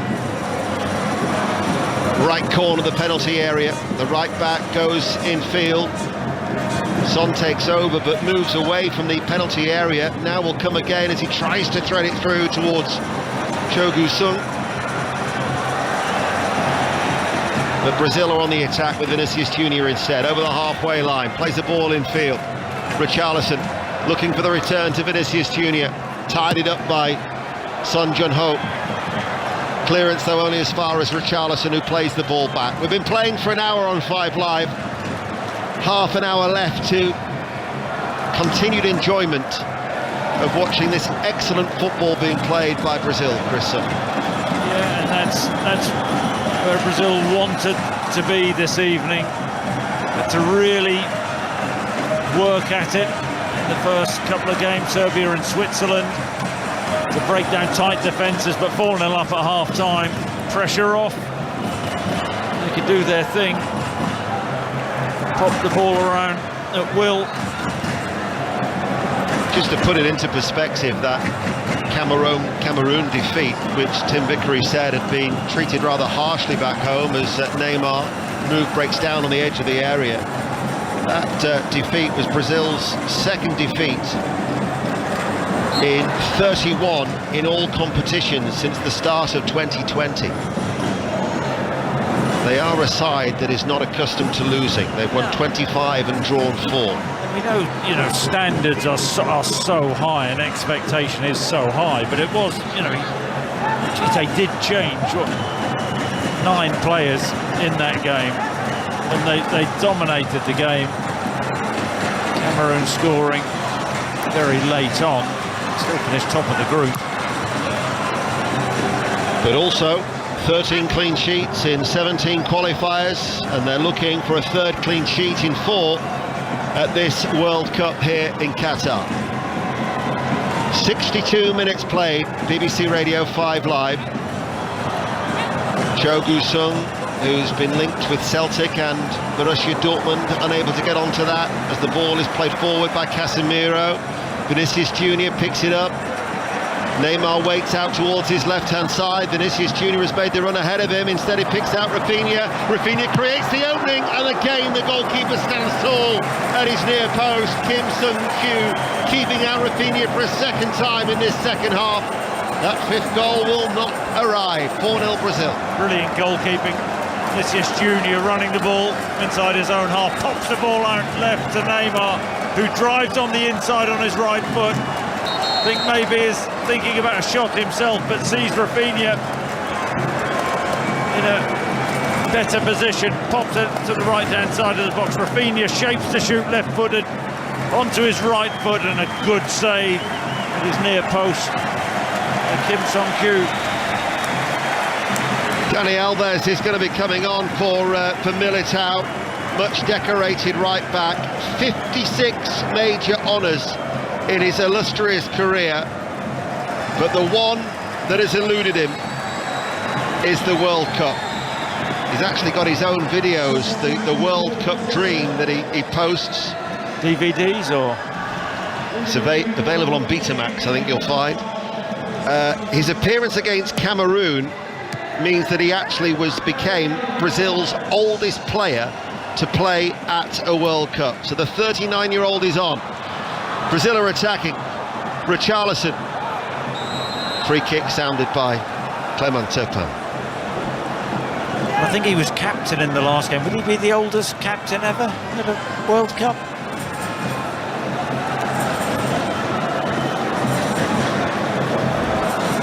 Ian? Yes. Listen, you can. I've got the oldest goal scorer and the oldest player at a World Cup, but I don't have the oldest captain. There's only so many facts and figures you can have at your fingertips. Dani Alves being the oldest player for Brazil was rather pertinent. Yours was not. As we approach the 64th minute on BBC Radio 5 Live. And Brazil haven't been able to add to their tally of their 4 goals that they scored in the first half. But South Korea are going to be making another change, and his first appearance at this tournament for the 25-year-old midfielder Baek Sung-ho, who actually began at Barcelona. his career when he was scouted at the age of 13.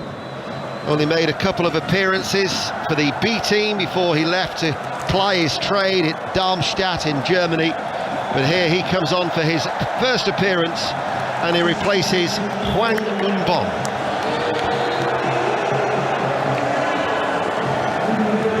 Feel free to pick up at any point. Yeah, just seeing Thiago Silva go down there. That's the danger. That's what Cheetah has to think about. Don't want players getting injured. Well, you're surely approaching that point, aren't you, in the second half, where you're thinking, well, I mean, the game was won when the third goal went in. And when was the third goal scored? That was scored just before the half hour of that great goal by Richarlison after 29 wasn't minutes. necessarily won at 3-0.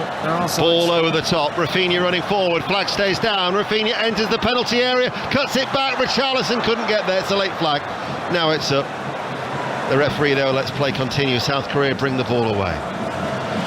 Well, unless you're thinking that they were able to produce a comeback of record equaling proportions of Austria in 54 or Portugal in 66, as you know only too well, I think it's fair to say that the game was over at that point. 66 minutes played. Vinicius Junior goes down. No foul, says the French referee. It's going to be a long 24 minutes, not just for the listener and myself, but also for South Korea. Chris Sutton. It absolutely is. The game is won. Brazil maybe have just lost their snap with the passing, their crispness and their purpose. They know it's over.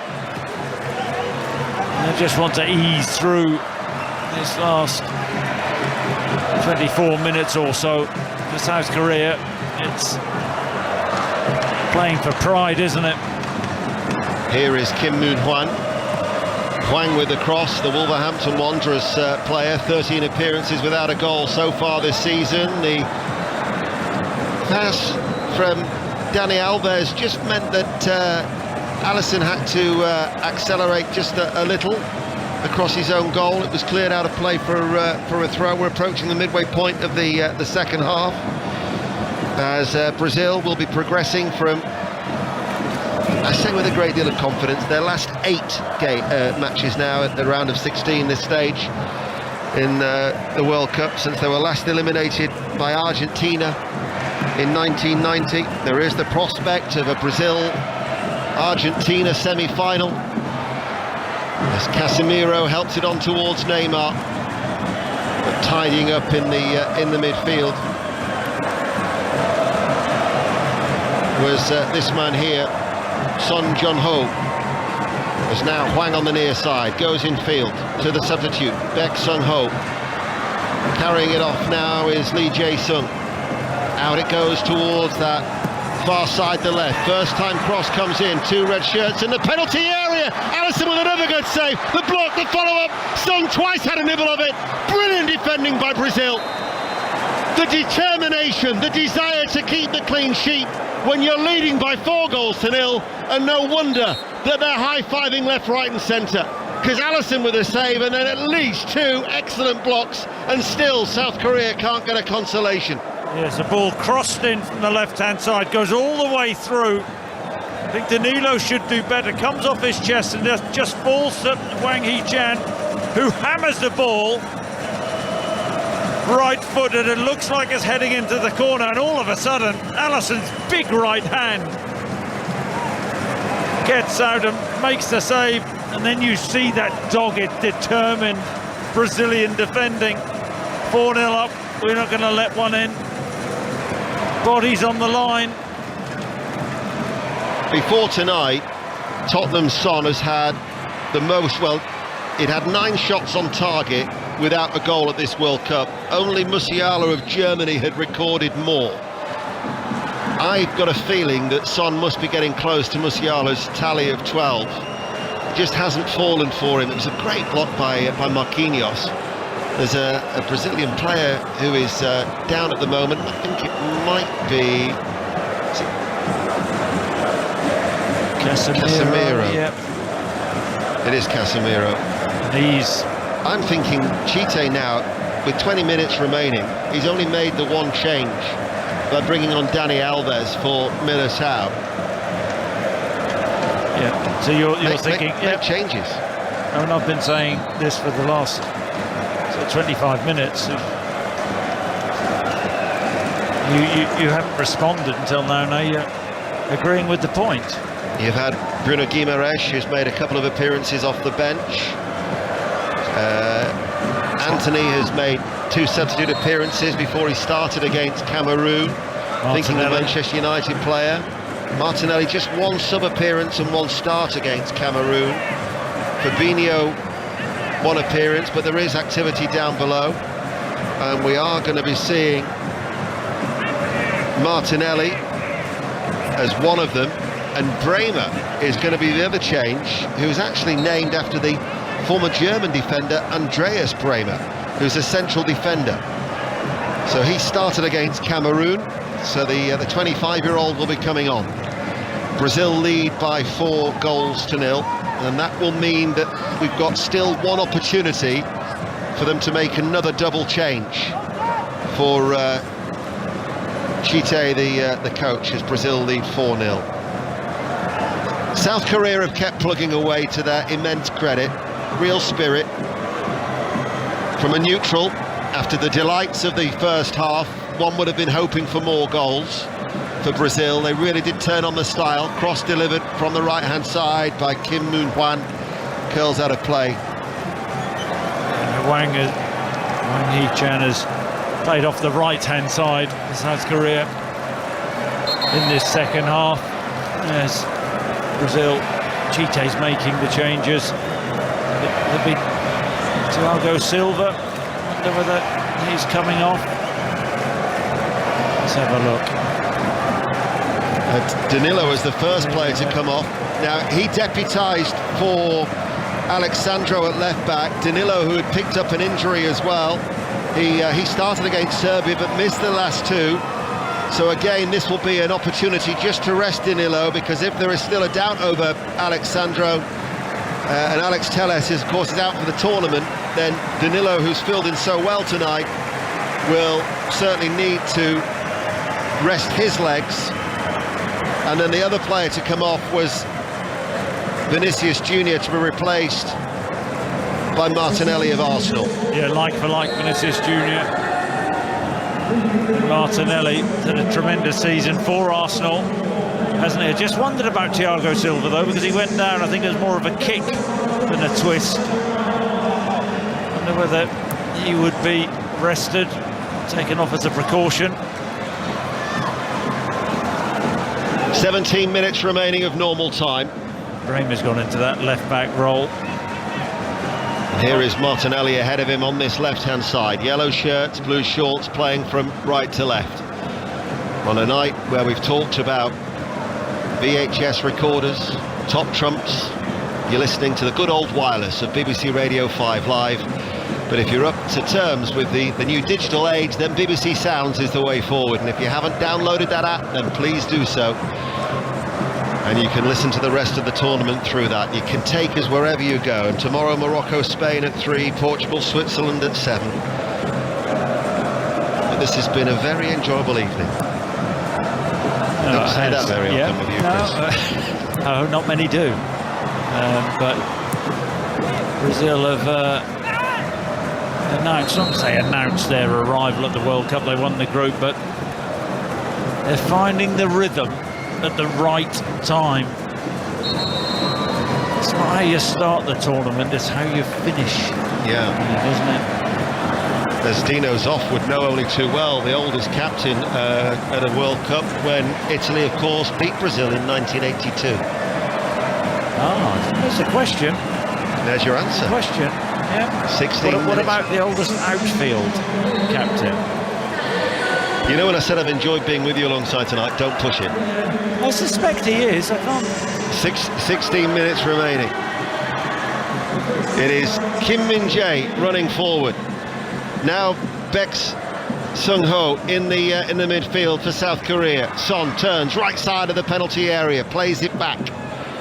This is Hwang. Out of play it goes for South Korea. One thing you'd have to say about South Korea, they haven't buckled, they haven't capitulated. No, it is a credit to them. 4-0 down on the end of an absolute hammering. Baek Sung-ho, edge of the area, turning, prodding it goalwards, comes out. No shooting opportunity there for Son. It'll be a Brazil throw on this near side. Quarter of an hour to go. And Alisson in his first couple of games, I don't think he had a shot to save. They have worked him this evening. Yes. On 2 or 3 occasions. The save he made in the first half from Wang. He made 2 from Wang, if you remember. Ferocious effort though from 30 yards out. Save in the byline, and well, the one was 3 from Wang in fact in the second half. But they're just look, they're going through the motions a little bit, aren't they now? Yeah. Brazil playing within themselves, which is only natural, you think. Self-preservation. You've got a quarter-final Friday afternoon. You'll hear it on BBC Radio 5 Live and BBC Sounds at 3 o'clock. Croatia against Brazil, to be followed by Argentina against the Netherlands. You know, Saturday night, England against France, as South Korea have made a change, which I'll tell you about after we've got this free kick, looking for a consolation. Playing an all red from left to right, taken by the right back, Kim Moon-hwan, into the penalty area. Shot fired in! Great goal by Baek Sung-ho! Marks his first appearance in the World Cup with a stunning consolation. Hit it so sweet. Brazil 4, South Korea 1. What a goal from Baek Sung-ho! Yeah, this is an incredible strike. It is. We talked about Alisson making 3 really important saves for Brazil. As the ball is whipped and is headed clear, I think it's by Bremer, and Baek Sung-ho must be all of 25 yards out, left-footed, hammers a half volley. I think it does take a slight deflection off a Brazilian backside, but it flies into the corner. Alisson, even the great Alisson, couldn't keep that out. The checking for a possible offside leading up to the goal, but the fact that Brazil have the Brazilian player headed the ball out, that would have been... The check is over. Yeah, I mean, that wouldn't have made any sense, would it? But we were complimenting South Korea for their spirit. They deserve that consolation. I'm not patronising them, but they deserve it. I'm with you. And that was a strong challenge. The change, by the way, Lee Jae-sung, who plays his football in Germany for Mainz, he has gone off the field of play, and he's been replaced by another Lee Kang-in, who is said to be somewhat of a creative talent. He can play wide, he can play as a 10, plays for Mallorca after coming through the Valencia Academy. I tell you what, we've been treated to some good goals tonight. Yeah, I do think that one took a slight deflection, but very clean strike, crisp effort, technical effort. The ball sitting there, ready to be struck on the half volley. Didn't lash at it, caught it beautifully with the instep. Slight deflection, no chance for Alisson. This doesn't happen very often, but we're going to have the third choice goalkeeper coming on for Brazil. Very, very experienced as well. Palmeiras, he plays forward. He helped Brazil get Olympic gold in 2016. He's 34 years of age, so he is going to be coming on. Weberton in the goal. Edison, you might recall, started against Cameroon, and there's also going to be another player who's going to be coming on down below. Rodrigo, I think. And it's Rodrigo. Just couldn't quite see the back of the number as he gets his final instructions from Tite. 4-1 to Brazil. Did ever so well on the way to claiming gold 6 years ago. 5 clean sheets as they Ball is up towards Cho, beaten out by Alisson again, down into the ground. Late flag, wouldn't have counted. Yeah, haven't seen much of Cho this evening. He's been marshalled really well. Marquinhos and Thiago Silva all just clipped in behind. It's a tight one. Makes a run in between Thiago Silva and Bremer. He's playing in that unfamiliar position at left back. Chokes his shot into the floor. Alisson made the save anyway. Here comes Alisson. He's coming off. This is a nice touch though, because this is their last opportunity to make changes. He could have rested any number of the outfield players, but he's taking off Alisson, one of the best keepers in the world, the undisputed #1, and it's the third choice Weberton coming on to replace him for what will be a cameo appearance for him with 9 minutes remaining, and no surprise to see Rodrigo replacing Neymar. Is it? I mean, just imagine if South Korea score again, you've got your third choice keeper. Is that the right call, Ian? Yeah, I think it is. He's a calm goalkeeper. 5 clean sheets he got during the Olympics. Yeah, that's the Olympics. Up it goes to the other end. This is the World Cup, Ian. Come on. You say that, but Uruguay actually believe that their 2 Olympic goals that they won a long time ago constitute, that's why they've got the 4 stars on their shirts. They believe that the Olympic goals are worthy of the 4 stars on the shirt. 5, of course, are on the shirts of Brazil. As the ball played back towards the goalkeeper of South Korea, and Kim Sung-kyu managed to get the ball away. He did really well there, didn't he? Quick feet, because he was under major pressure from Rafinha. 2 quick touches, got himself out of big trouble. So Rodrigo on for Neymar, 8 minutes remaining, and that's it now. Chite can't make any more substitutions. Brazil breezing their way into the quarterfinals of this World Cup here in Qatar. You're listening to BBC Radio 5 Live. Don't forget the World Cup Daily, a daily dosage from Doha with a debate and the analysis, looking ahead. And South Korea have also made a change, and Cho has gone off and Hwang Oh-jo has come on to replace him, and indeed here he is, the substitute for Olympiacos. He's on loan from Nottingham Forest, actually, as the 30-year-old, for what is his 4th appearance at this World Cup. Over 50 appearances for South Korea. He's come on for Cho Gu-sun. 7 minutes remain. South Korea, out it goes to this near side for Hwang, the right. Infield, the goal scorer, Baek Sung-ho.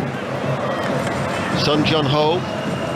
Little touch now maybe to come forward here on that far side for Lee Kang-in. Patiently they play the ball out. Never stop trying, South Korea.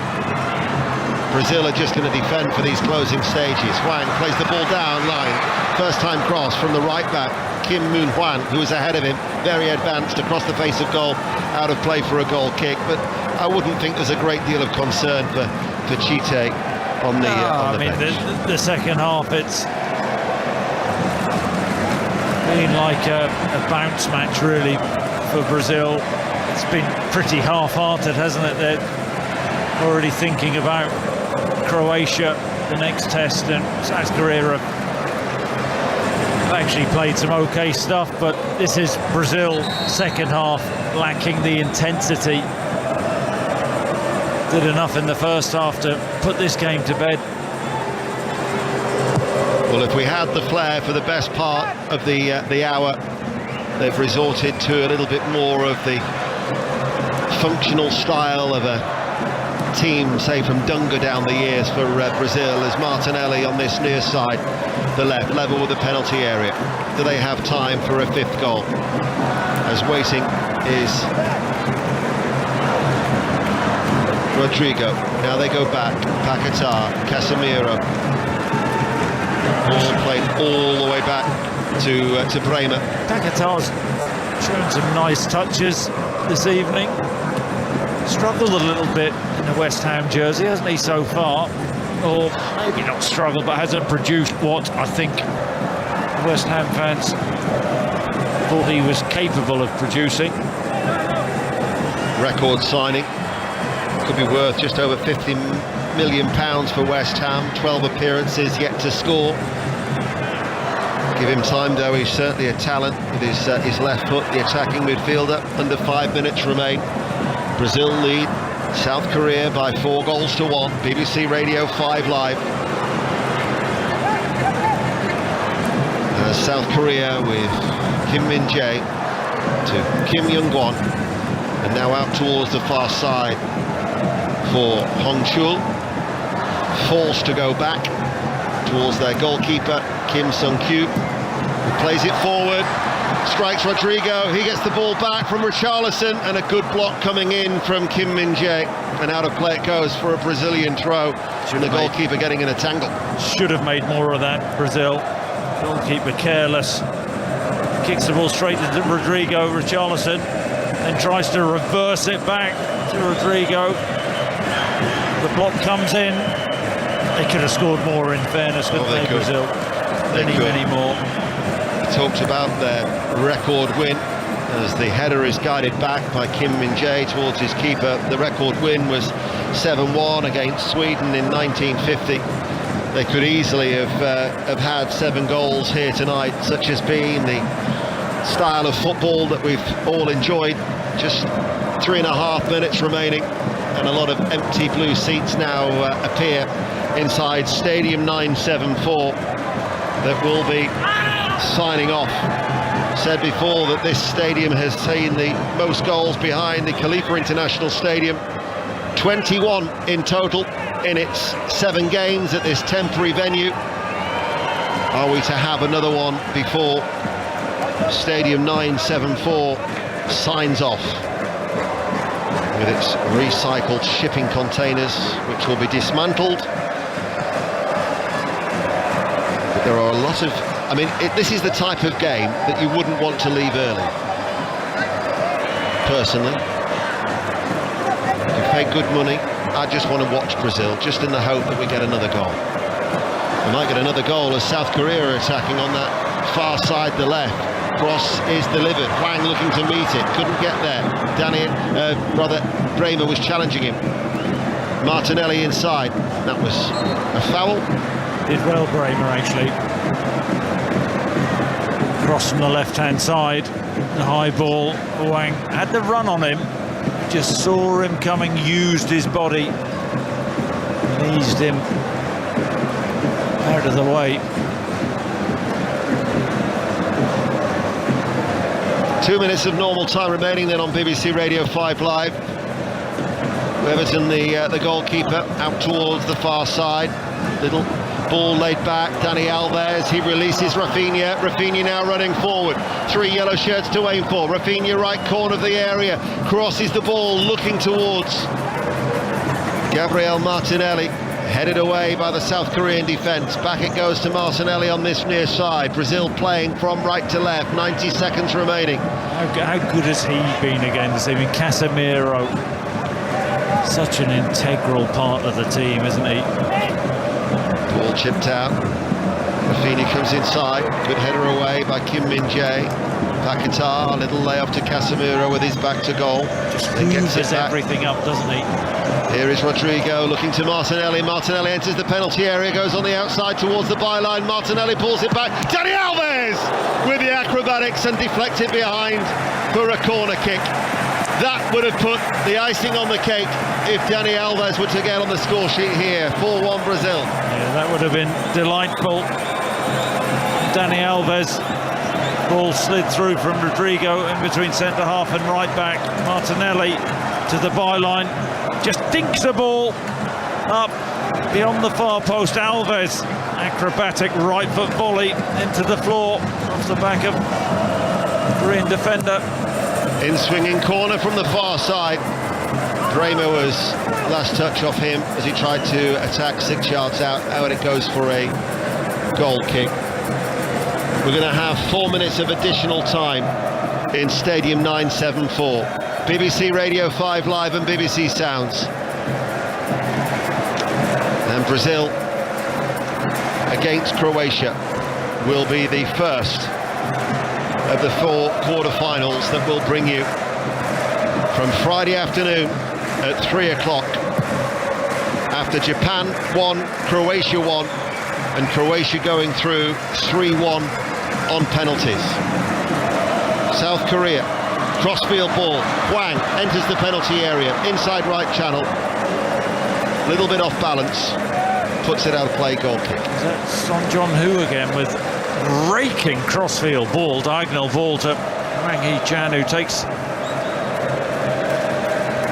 decent enough first touch, just sits there, the angle slightly against him, just rushes his shot, slices it wildly over.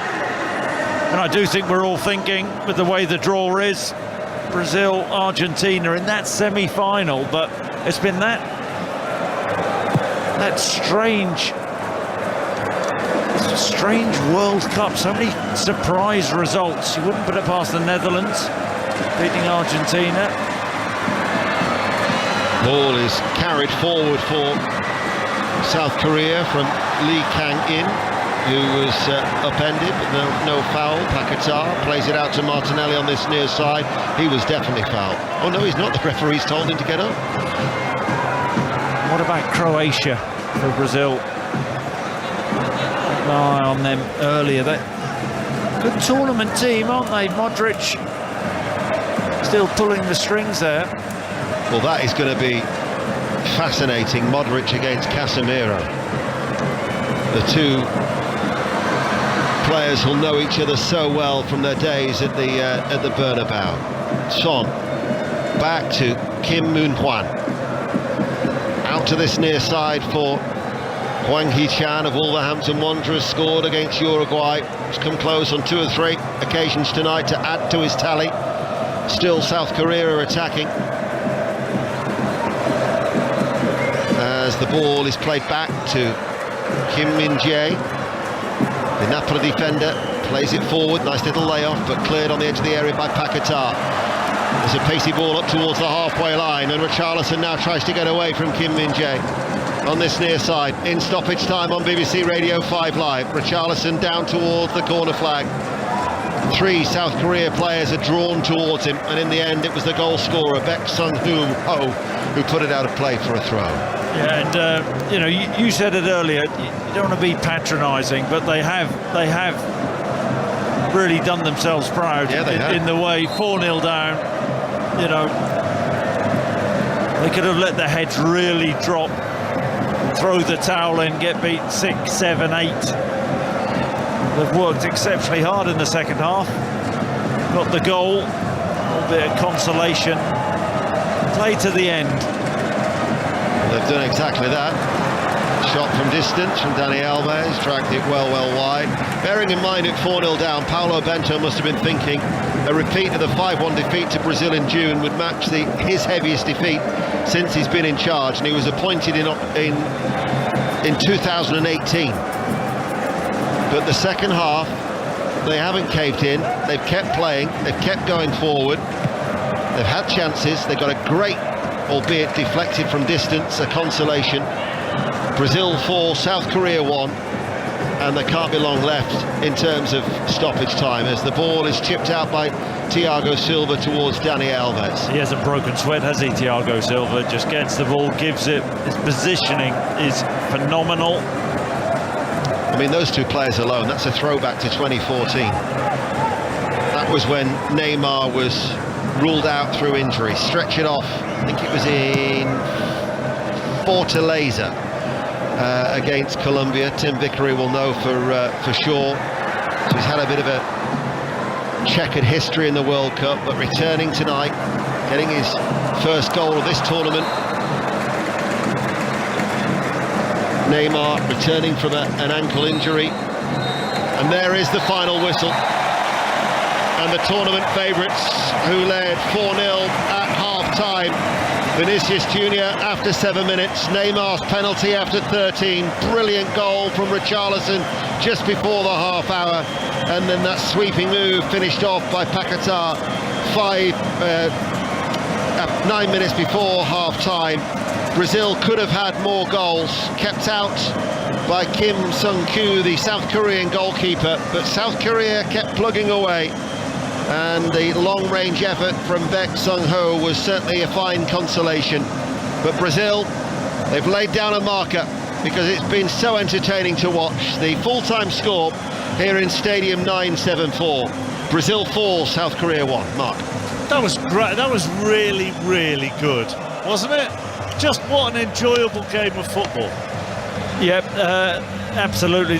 And Ian's right, the game was over at half-time.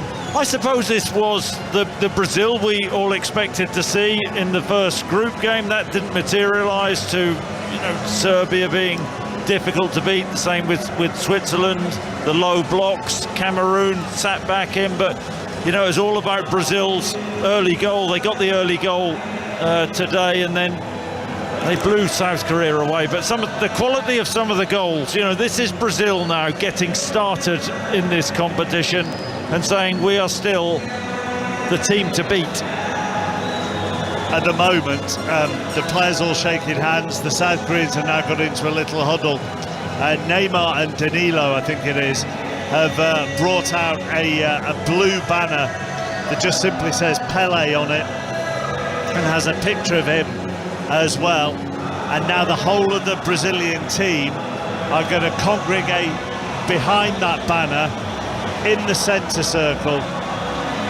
They're just waiting for the last few players to get themselves behind there, and the last few of them are being beckoned quickly. Vinicius and Richarlison, who looks a very weary man. I mean, he has run himself into the ground. He's the last one, and he will join them. He'll just crouch down there next to Fred, and now they are all behind that banner, a blue banner that says Pelé in white letters on, and then a picture of Pelé. I think that might have been from the 1970 World Cup that they were holding up as well. And there are some more banners with Pelé on in the Brazilian fans' end, who are away to our left, who've had various banners that they've held up throughout the course of the evening. And now the Brazilian players are moving with that banner around the centre circle so that it can be applauded from all four sides of the ground, including the South Korean fans away to our right, who are dressed all in red. And for that, those Brazilian players, Ian, and that's not far off a perfect night, and they can then show their respect to the great man as well. Well, certainly, because, worrying news over the weekend that the reports that Pelé had begun end-of-life care in hospital for colon cancer. He has since sent out a message that he feels strong and he has hope, and that many people hope would offer a little bit of inspiration. But that's a nice touch and a tribute from the players to Pelé, who did say ahead of the game, I'll be watching from hospital and I'll be rooting for each and every one of you. And clearly he still will be watching, and then he will have seen those pictures, and that, I'm sure, will be the perfect tonic for him to offer that hope and strength for his own recovery. And now both sets of players move away from the middle of the field. The Brazilians are celebrating and dancing in front of their fans who are still there, and they are dancing and celebrating back and bouncing up and down. We'll talk plenty more about Brazil in the next half hour. I think what's really nice at the moment, Chris, is that the South Korean players, the whole squad, are going over to their two groups of fans that they've got in this stadium at the end away to our right. And those Korean fans are dancing and applauding and waving their flags to their players. There's a real respect there, as there should be. I know they've got a shellacking tonight, but they've had a very good tournament. Yes, they had I think the aim was to get out of the group. They did that in dramatic fashion with that late goal against Portugal, and the manager called it a miracle, them doing that. It must have been so difficult for them this evening, because essentially the game was over at half-time and they could have thrown the towel in. but they came out second half, they fought, they worked hard, right to the last whistle. They got themselves a decent goal, they created opportunities, they worked Alisson more than he's been worked in this tournament. But, inside in that first half, they took one hell of a battering, and they did well to keep going, really, because the game was over. But they played to the end, and, their fans in the stadium are proud of them, applauding them, and appreciate their efforts and the quality of football, which they have shown, in the World Cup, this competition. But just tonight, they were simply outclassed. A brilliant goal. More than a decent goal. It was a brilliant goal, was it, from Baek Sung-ho? Yeah, but it took a tiny deflection. Oh, come on. Tiny. It was a great hit. It was a great hit. I think there was a big Brazilian bum in there somewhere where it just flicked off. But it was a great strike. Actually, he'd replaced Hwang Inbom. Right. The goal scorer, Baek Sung-ho. I think that was a great strike. Yeah, no, well, I'm not disputing that, but I thought it took a deflection.